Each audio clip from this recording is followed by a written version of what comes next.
All right, Krystal, what's on your radar? Well, Pete is out, but for some reason, Elizabeth Warren still in.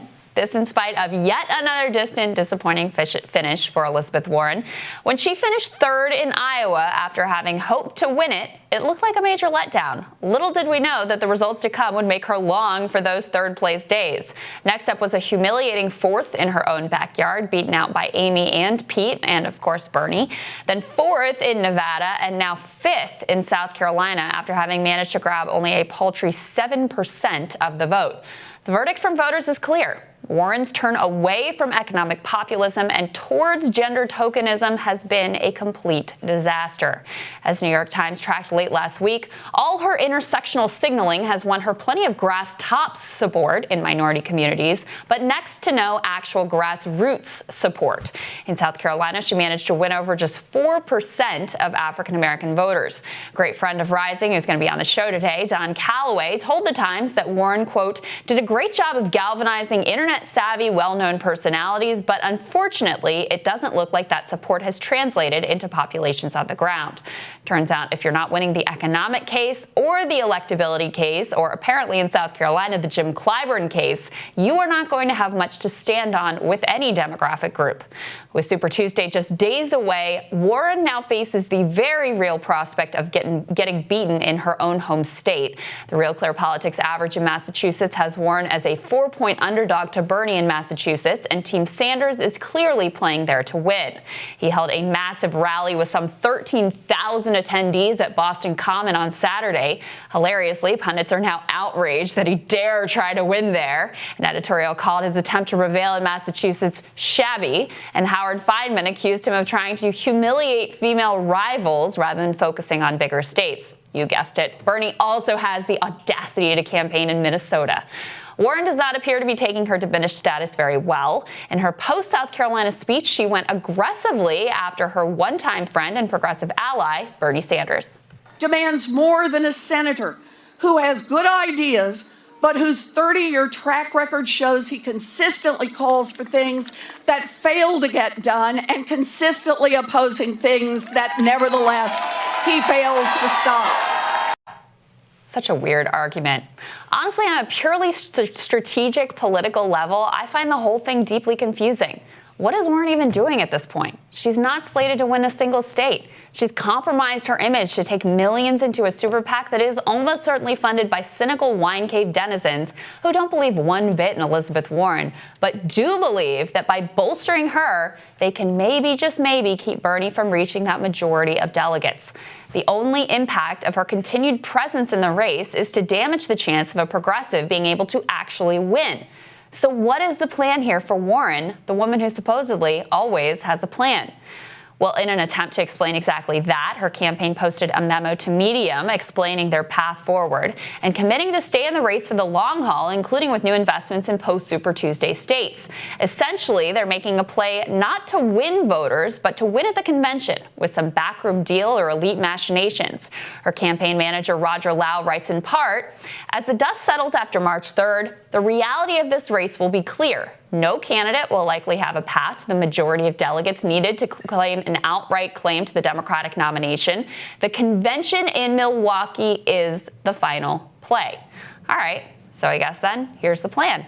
First of all, she's banking on keeping Bernie from getting an outright majority because in that scenario, it's game over for Liz. In that way, staying in and hitting Bernie and letting her super PAC run wild is an essential part of the plan. So imagine we've gone through all the nominating contests and no candidate has an outright majority. That's the scenario that she's counting on. And in that scenario, Biden has two ways to win. He can win by coming into convention having won a plurality of delegates. Unlike Bernie, of course, who has to worry about superdelegates stealing it from him on the second ballot, Biden could come in with that plurality, secure in the knowledge that the superdelegates would all line up behind him on the second ballot, handing him the nomination. Imagine, though, another scenario in which it's Bernie who does win a plurality with Biden not too far behind. In that case, you could very much see a jockeying to assemble majority coalitions from those candidates who still have delegates. With that scenario in mind, rewatch now Warren's answer to the debate question about what should happen if one candidate has a plurality but not a majority. But a convention working its will means that people have the delegates that are pledged to them, and they keep those delegates until you come to the convention. All of the people. People keep their delegates until they come to the convention. Warren's play is not to win or even to be the consensus pick of superdelegates on some fantasy unity ticket. Well, she's not hated by the Dem establishment like Bernie, but they would never pick anyone who even has the vaguest whiff of progressivism about them. And it would make no sense, frankly, to pick someone who's lost and underperformed in every state. No. Warren wants to be able to play kingmaker on that first round. She is willing to stay in the race, knowing she has no path to win, just in order to block Bernie's majority in the off chance that the numbers come out such that her paltry delegate haul can be the difference between a plurality and a majority. Now look, it's possible that it comes down to a choice for Warren. Does she decide to help Biden or Bernie to get over the top? I'll let each of you ponder, given the choices Warren has already made in this campaign, who she would plan to help in that scenario, especially given the influence of the big donors who've now backed her in hopes that she can help them stop Bernie. The eerie thing about it all is how strongly Warren's choice now echoes the choice that she made back in 2016, when Warren could have helped Bernie and furthered the progressive cause with her endorsement. She instead chose to maximize her own potential political positioning by cozying up to Hillary. She could have fought for the values or for herself. She chose to fight for herself. This time around, exact same choice. Fight for the values or fight for herself and her own modicum of power positioning.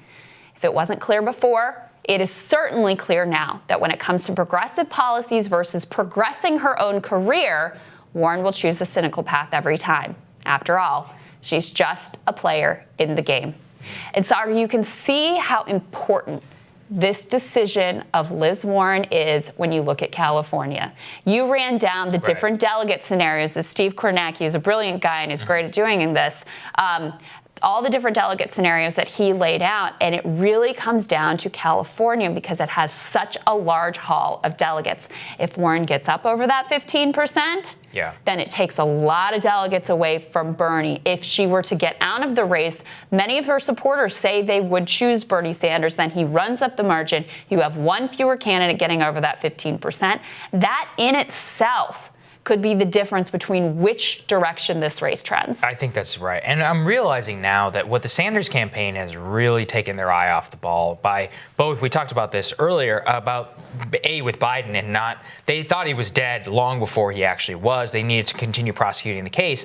I think with Warren, too, it's a smart move that, Bernie's rally Saturday in Massachusetts, but it was the same thing. I think he always had trouble not differentiating himself with Warren, but being able to physically attack her, despite the fact that she has no problem doing that now that she appears desperate. I think that the Sanders campaign now really needs to start acting as if they're in the actual fight for their lives, which they really are, because you're seeing so many of these forces stack up against you. And fundamentally, if you're not a majoritarian movement, which at this point seems very, very unlikely, whenever it comes to getting the delegate count, when the deck is that stacked against you, it's just not going to work out. Right. Well, and we see the pattern of decision making here, right?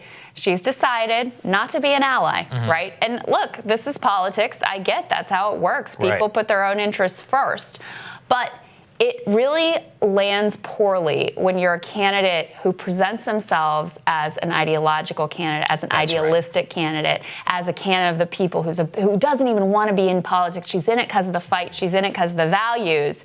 When you make these kinds of cynical choices so clearly and so blatantly, well, they know they don't have a chance to win. The super PAC thing was outrageous. Outrageous. After literally like a week beforehand, slamming everybody else, and then you go and take the super PAC She was fundraising off of it. She was like, I don't take any super PAC money. It's like, well, they just spent $9 million for you in the state of California. That one was, and again, with the convention, I think it's actually kind of gross just laying it all out there and be like, even if we don't win a single state, we might be the consensus pick. That is a John Kasich level delusion. And it really, it's going to make people hate you. I wouldn't be surprised if she loses, she goes all the way to convention, she's going to get primaried in her own home state. I really think so. It would not. Yeah. It would not surprise me at all because, and it's not just the way that she's played this or the way that she played 2016. It's how flimsy her commitment to the value seems to be. I mean, the moment she got pushed by frickin' Pete Buttigieg on Medicare for all, she folds. It's a transition plan, et cetera. She basically has abandoned her original economic populist roots. I mean, think about how she started this campaign. Oh, yeah. I remember the economic nationalism. Yeah, I praised a lot of it here. That was really interesting, right? That was compelling. And when she was leaning into that and she was leaning into Medicare for all, saying, I'm with Bernie, I back this plan, she was riding high in the polls. Her version of politics that she's sort of collapsed to of just like, some progressive signaling and identity tokenism. Gender tokenism. Has been, it's been completely rejected by the voters at this point. And think about this. Buttigieg dropped out of the race. He outperformed her in every single state. He even beat her in South Carolina. He beat her in her neighboring state of New Hampshire. He beat her in Iowa, which the Warren people told us over and over again. He cleaned her clock across the map. That guy had a better shot at being, hey, at least he technically won the delegates in Iowa, right? He had a better case of what she's making, and he dropped out of the race, and you're still in. That's a bad look. Yeah, he dropped out to help Joe, and you're staying in to hurt Bernie. Maybe to help Joe. So. Indeed. All right, next on Rising. What can we expect from North Carolina on Super Tuesday? We're going to get some insight on the ground from a Tar Heel State reporter.